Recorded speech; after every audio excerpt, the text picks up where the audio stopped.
Hello, everyone. Are you looking to improve your English speaking and listening skills? Well, look no further. Our podcast conversations are the perfect way to enhance your English language skills. That's right. Welcome back to the English Leap podcast, where we help you take your English to the next level. I'm Daniel. And I'm Jennifer. Whether you're just starting your English journey or already working toward fluency, we're here to guide you step by step.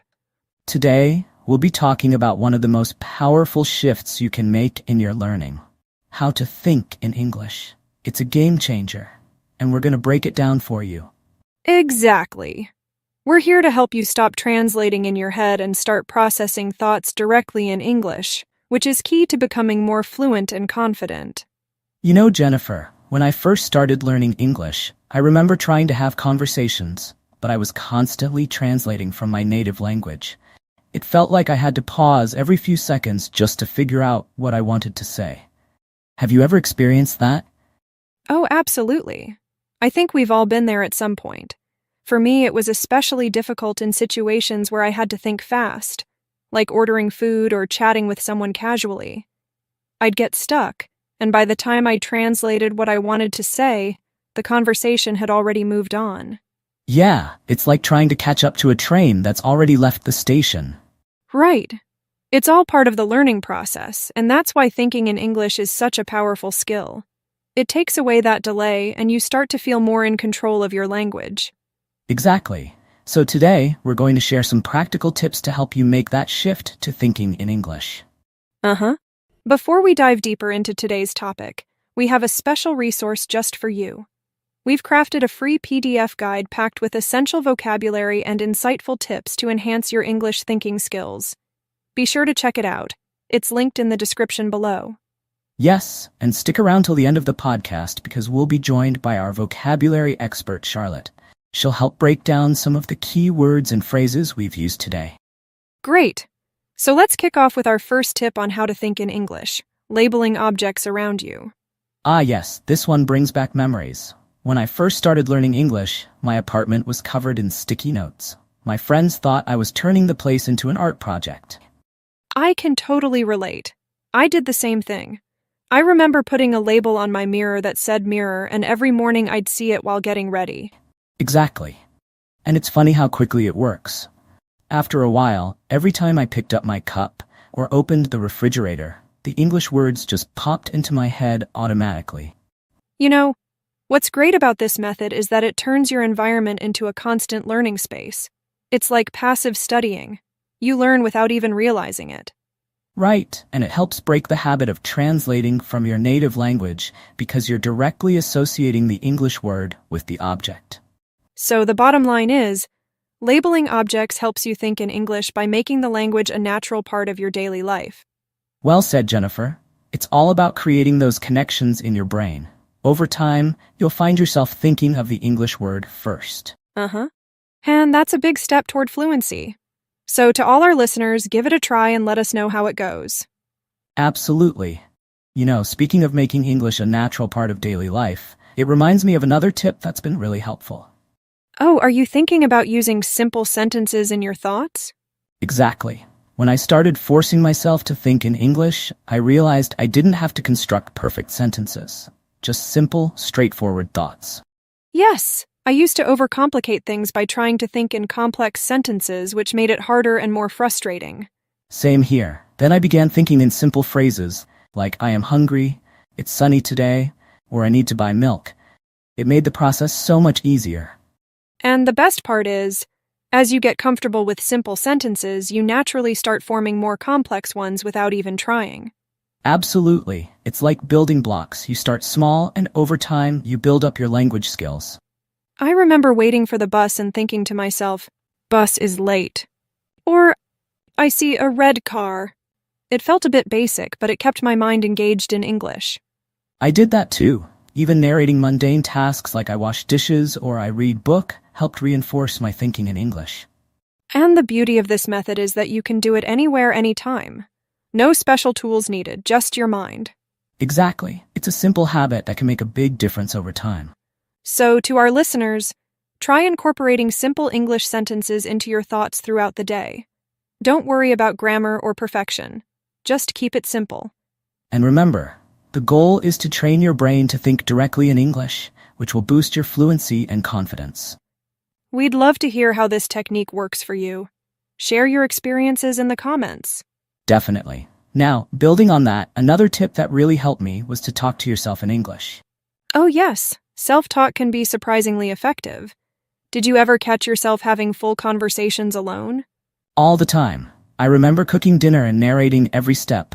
Now I chop the onions, I need to boil the water. It felt a bit silly at first, but it made a big difference. I did the same when I was driving. I'd comment on everything. The traffic is heavy today. That car is moving fast. It kept my mind engaged and helped me think on my feet.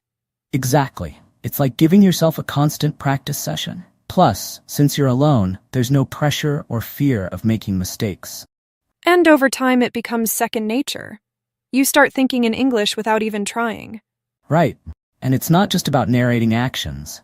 Sometimes I'd even practice conversations I might have in the future. Oh, like rehearsing for a meeting or a social event? Yes, I'd imagine someone asking me questions and think about how I'd respond in English. That's a great strategy. It prepares you for real-life situations and boosts your confidence. For our listeners, don't worry if it feels awkward at first. The more you do it, the more natural it becomes. Absolutely. So give it a try, start talking to yourself in English and see how it helps you think in the language. And as always, we'd love to hear about your experiences. Feel free to share in the comments.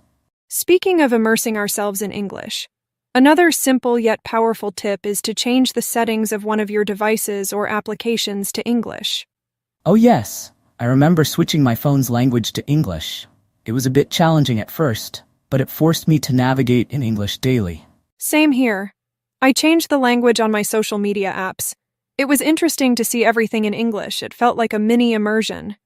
It's a great way to surround yourself with the language. You get used to seeing and reading English regularly.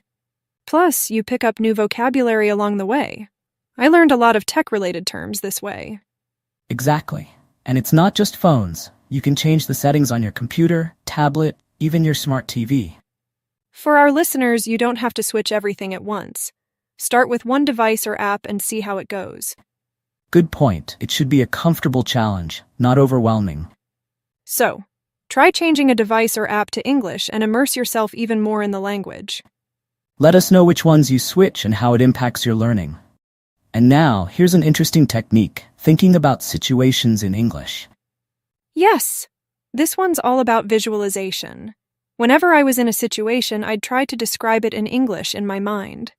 Me too. If I was at a cafe, I'd think, I am ordering a coffee, or the barista is friendly. It helped me process my surroundings in English. It's like creating a mental dialogue.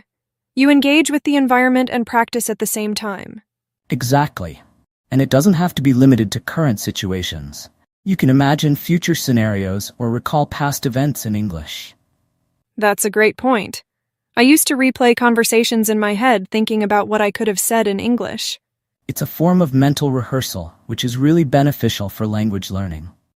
For our listeners, next time you're out and about, try narrating the situation in English in your mind. It's a subtle but effective way to think in the language.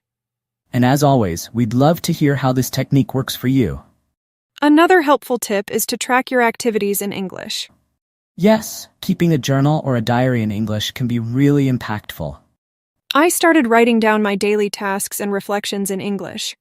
It not only improved my writing skills but also reinforced thinking in English. Same here. I used a planner where I'd jot down appointments and to-do lists in English. It's a simple habit that integrates the language into your everyday life. And over time, you can look back and see your progress, which is really motivating. For our listeners, consider starting a small notebook or using a note-taking app to track your activities in English. It's a great way to practice and organize your life at the same time. And don't worry about making mistakes.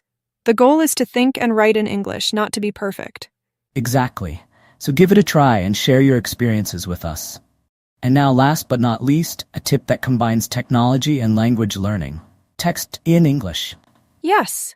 Whether it's messaging friends, posting on social media, or even setting reminders, doing it in English makes a big difference. I started texting a friend who was also learning English. We'd have whole conversations via text, which was less intimidating than speaking at first. That's a great idea. I joined some online groups where the communication was in English. It was a fun way to interact and practice. Plus, texting gives you time to think about your responses so you can construct sentences and look up words if needed. Exactly. And over time, you become more fluent and quicker in your responses. For our listeners, try switching some of your texting or social media interactions to English. It's a practical and modern way to immerse yourself in the language. And as always, we'd love to hear about your experiences. Share in the comments how texting in English is helping you think in the language. Well, we've covered a lot of ground today with these tips on how to think in English. We hope you found them helpful and that you'll try incorporating them into your daily life. Remember, the key is consistency and making English a natural part of your routine. Before we wrap up, let's bring in Charlotte, our vocabulary expert, to go over some of the key words and phrases from our conversation. Charlotte, over to you. Thanks, Jennifer and Daniel. Let's explore some of the vocabulary you've used today. Enhance, to improve the quality, amount, or strength of something. Example, our podcast conversations are the perfect way to enhance your English language skills. Game changer, something that significantly alters the way things are done. Example, thinking in English is a game changer for language learners. Processing thoughts, the act of thinking and understanding information in your mind. Example, start processing thoughts directly in English to become more fluent. Reflecting, thinking deeply or carefully about something. Example, Daniel was reflecting on his experiences when he first started learning English. Translating in your head, mentally converting words from one language to another. Example, stop translating in your head to think more naturally in English. Catch up to a train that's already left the station. An idiom meaning trying to reach or engage with something that has already progressed. Example, by the time I thought of the right words, the conversation had moved on. It felt like trying to catch up to a train that's already left the station. Overcomplicate, to make something more complex than necessary. Example, don't overcomplicate your thoughts. Start with simple sentences.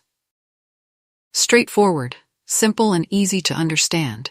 Example, thinking in straightforward thoughts can ease the learning process.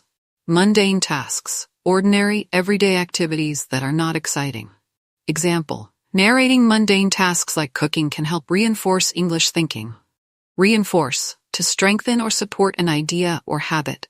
Example, writing in English helps reinforce your language skills. Second nature, a habit or skill that seems innate because it's been practiced so much. Example, after practicing daily, thinking in English became second nature.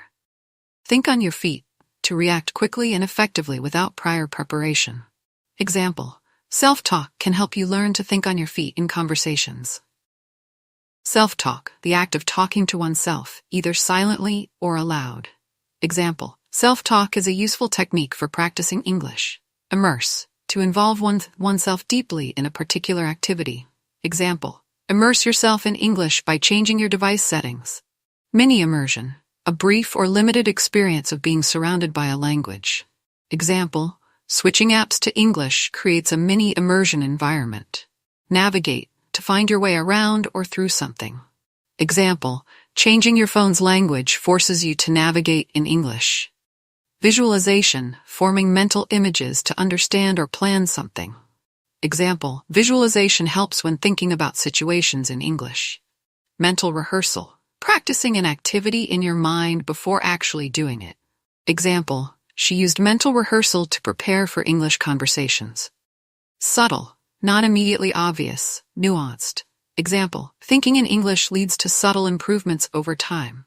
Impactful, having a significant effect or influence. Example, keeping a journal in English is an impactful way to learn. Jot down, to write something quickly. Example, he would jot down new words in his notebook. Intimidating, making one feel nervous or frightened. Example, speaking with natives can be intimidating, but practice helps. Fluency, the ability to speak or write a language easily and accurately. Example, these tips will help you achieve fluency in English. Consistency, the quality of always behaving in the same way. Example, consistency is key in making progress with language learning. Engaged, fully occupied, or involved. Example, self-talk keeps your mind engaged in English. Overwhelming, very intense, difficult to deal with. Example, changing all device settings at once can be overwhelming. Boost your confidence. Increase your self-assurance. Example, thinking in English can boost your confidence in conversations. Rehearsing. Practicing something repeatedly to improve. Example, rehearsing conversations in your mind prepares you for real-life situations. Immerse yourself. To fully engage in an activity or environment. Example, immerse yourself in English to enhance learning. Practical, useful and sensible. Example, texting in English is a practical way to practice writing. Natural part of your routine, something you do regularly without effort. Example, make thinking in English a natural part of your routine. Insightful, showing a deep understanding. Example, their conversation provided insightful tips for learners. Special resource, a unique or valuable tool. Example, download the special resource they've prepared for more help. Boosts your confidence, increases your belief in your abilities. Example, practicing regularly boosts your confidence in speaking English. Stick around, to stay somewhere for a period of time. Example, stick around until the end for more valuable tips.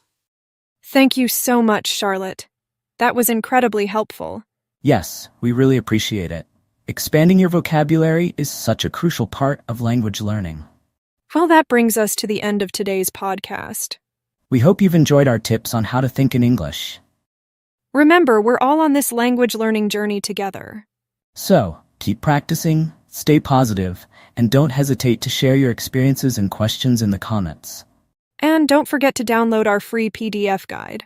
It's a great resource to support your learning. Thanks for joining us today. Until next time, happy learning. Goodbye, everyone.